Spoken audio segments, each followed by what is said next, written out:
A la doctora Linda, su invitación para coordinar esta mesa redonda. La primera sesión formal de este año.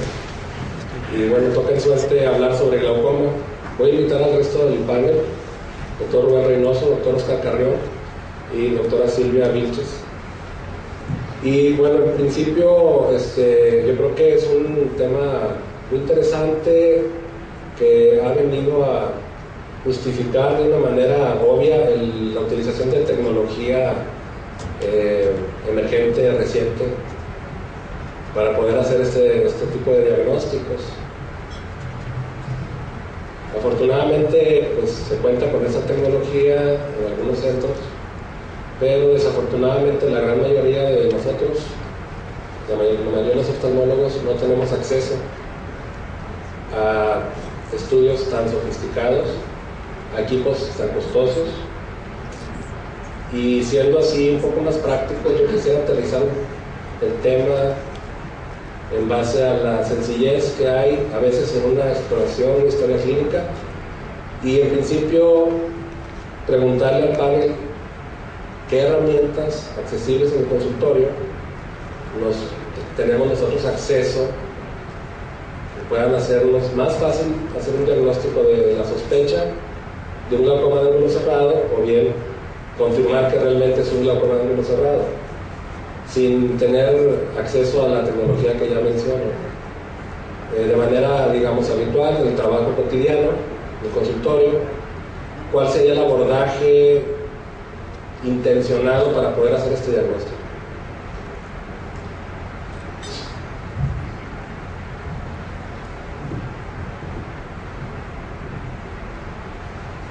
Yo creo que aunado a todas las consideraciones de propedéutica médica que ya todos conocemos debemos de hacer en los pacientes, estos estudios han aportado tres conclusiones de tres factores de riesgos muy importantes en estos pacientes, donde coinciden estos tres factores: es longitud axial corta, cámara anterior corta y aumento del grosor del cristalino. Creo que aunque no tuviésemos en un momento determinado la complejidad de herramientas diagnósticas que se están utilizando en estos estudios, sí es posible de manera directa o tratar de inferir de manera indirecta la coincidencia de estos tres factores, porque van a alterar no solamente el paradigma, como decía Vincent ahorita, de lo que conocemos en relación al diagnóstico del glaucoma de ángulo cerrado, sino que también van a cambiar los paradigmas en relación al tratamiento. Muy bien. Doctor Reynoso. Bueno, la pregunta que hiciste fue: con los medios que tenemos en nuestro consultorio, ¿cómo podemos tener una idea de que tenemos un paciente con riesgo de tener un cierre angular? Bueno, pues vámonos a la propedéutica. Todos ustedes conocen, por ejemplo, que mediante la lámpara de hendidura podemos realizar la técnica de Van Herk. Esa técnica tan conocida que todo el mundo utilizamos, a lo mejor no por ese epónimo, en donde comparamos el espesor de la córnea con una dirección tangencial cerca del limbo, comparamos el espesor de la córnea con la amplitud de nuestra cámara anterior. Eso ya es una idea de cómo va a estar de mayor o menor al espesor de córnea esa amplitud, y nos va a dar una idea de la estrechez o no que pueda tener nuestro paciente. Todos tenemos una lamparita de iluminación. Con una lámpara de iluminación dirigiendo lateralmente la iluminación, si nuestro iris tiene una superficie convexa porque hay cierto empuje del iris hacia la cámara anterior, pues nosotros podemos apreciar fácilmente que se ilumina la hemisuperficie temporal del iris, y la otra superficie queda oscura, donde nos está dando idea de que ese iris está convexo. Todos estos datos, que son tan simples, ya nos pueden estar haciendo pensar en una estrechez de la cámara anterior. No se diga ya si esto se asocia en el paciente con una hipermetropía, con un diámetro corneal chico, ojo pequeño. Pues son datos clínicos sencillos que no tendríamos precisamente que valernos de un estudio sofisticado para ya ir pensando en esta patología. Gracias. Doctora Vilches. Yo estoy de acuerdo con lo que dicen mis compañeros. También me gustaría agregar que básico para hacer un diagnóstico también es la gonioscopía. Entonces, aquí la mayoría, todos, tenemos un lente de 3 espejos para revisar retina, para revisar periferia. Entonces, si no tenemos un lente especial para ver el ángulo, tenemos el lente de 3 espejos que también tiene un lente para ver ángulo. Entonces, ahí si nosotros al momento de hacer la historia clínica encontramos hipermetropía, encontramos un cristalino que tenga un aumento en la densidad y encontramos que pues al ver que es hipermétrope probablemente sea un eje axial corto, yo creo que sí es básico que le hagamos una gonioscopía.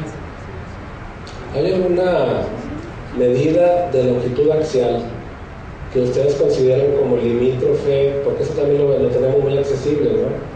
Como limítrofe para decir, este paciente tiene un ojo pequeño o esta longitud axial voy a considerarla promedio normal o alta, ¿verdad? ¿Ustedes tienen alguna medida en mente o consideran alguna medida como, digamos, como limítrofe para decir, de aquí para abajo yo considero que este ojo puede ser pequeño? Y la pregunta va dirigida sobre todo precisamente a tener ese factor de riesgo en cuenta. Ahorita el doctor Carrión mencionó 3 situaciones que se consideran pues, los 3 factores de riesgo para el glaucoma de ángulo cerrado. Acuérdense que en el glaucoma de ángulo abierto está muy claro que existen factores de riesgo: edad, espesor central de la córnea, excavación vertical mayor de 0.5, etcétera, ¿no? Presión intraocular mayor de 21. Pero en ángulo cerrado hay 3 factores de riesgo ya muy definidos, que ya lo mencionó el doctor Carrión. Uno es la longitud axial. ¿Ustedes creen que exista algún valor específico? Así como en la córnea hay 525 micras para decir, de ahí para arriba es córnea gruesa, de ahí para abajo es una córnea delgada, o si la excavación es mayor de 0.5 la considero sospechosa.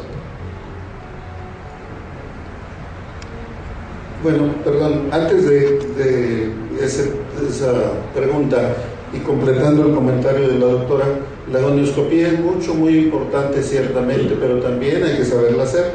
Si nosotros hacemos una gonioscopía y hacemos depresión muy importante de la córnea, nosotros podemos estar ficticiamente empujando, aumentando la presión y empujando el iris, y vamos a ver un ángulo más o menos amplio y se nos pasa el diagnóstico. Debemos de saber hacer gonioscopía, donde no debemos de andar haciendo mucha indentación sobre el ojo, y claro, tener lentes especiales que además existen para hacer un mínimo contacto con la córnea, ¿verdad? El valorar el diámetro axial pues ya implica tener equipo para poder estar midiendo y tener un dato de diámetro axial. Sin embargo, también la profundidad de la cámara anterior pudiera ser importante, que clínicamente el estar con una lámpara de hendidura apreciando la cámara anterior, podemos tener una idea, aunque no en cifras milimétricas, de poder saber que el ángulo está más o menos estrecho. No sé qué opinen, yo pensaría en un trabajo de 21 milímetros, no sé cuál es la idea de tus compañeros. Esta pregunta tiene jiribilla, como diría el doctor Marco Beltrán de Sonora, ¿verdad? ¿Por qué? Porque hay una situación que a veces se presenta en cirugía del FACO, emulsificación. Yo creo que a más de uno les ha pasado que a mitad de cirugía el ojo se pone como piedra y no podemos terminarlo. Y si ustedes revisan la longitud axial de ese paciente, seguramente tenía menos de 21 milímetros de longitud axial.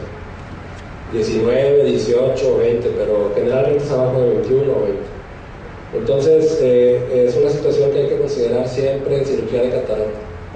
Si ustedes tienen un poder de cálculo de lente intraocular entre 27 o más, revisen la longitud axial, porque pueden tener esa complicación intraoperatoriamente. Y yo creo que a cualquiera le ha pasado, lo hemos visto en muchos congresos, y generalmente lo que sucede es que no puedes terminar la cirugía de manera cómoda.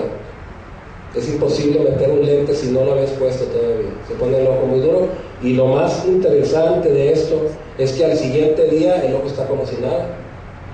Está perfecto. tiene su presión normal y no tiene ningún problema.